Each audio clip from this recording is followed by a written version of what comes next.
The government putting measures in place to revive the economy of Grand Bahama and restore the Magic City. This as authorities conclude arrangements in the Hawksbill Creek Agreement. Good evening, everyone. I'm Keishla Adderley. And I'm Charisma Robinson. Janelle Ferguson tells us as parliamentarians debate a bill extending concessions in the agreement, the country's leader says this move will lead to sustained long-term growth and prosperity for Grand Bahama. We believe, Mr. Speaker, that we have the opportunity to transform the economy of Grand Bahama, Mr. Speaker, not just Freeport, but to transform the economy of Grand Bahama. Prime Minister Perry Christie expressed profound optimism for the nation's second city as certain concessions under the Hawksbill Creek Agreement are being reviewed. One of the recommendations is to secure an international investor to purchase the majority of shares in the Grand Bahama Port Authority. The government is fully aware and fully committed to the recognition that we need new blood in Freeport. We need new leadership in Freeport. And the government is dedicated, Mr. Speaker, to bringing that about.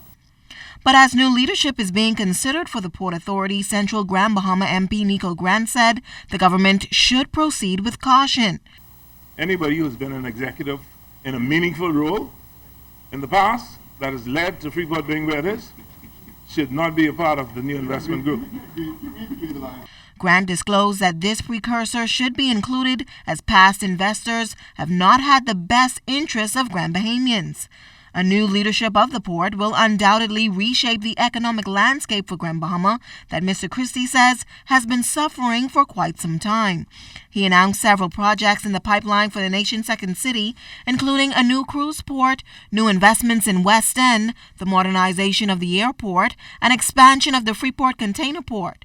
He recently met with MSC executives in Geneva, Switzerland, about a project that will create training opportunities for young Bahamians. MSC, which is already contributing significantly to the Freeport economy, is moving ahead quickly to create a one-of-a-kind cruise port at Ocean Key, Mr. Speaker, which will employ over 200 Bahamians.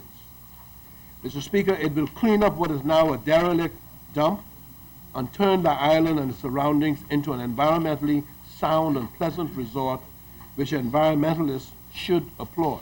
While Grant noted that government is late again in extending the extension that expired on February 4th, he said as the recommendations are being considered, he hopes a far better deal is being negotiated. Something drastic must be done expeditiously to resuscitate the dream of the founder of the nation's second city.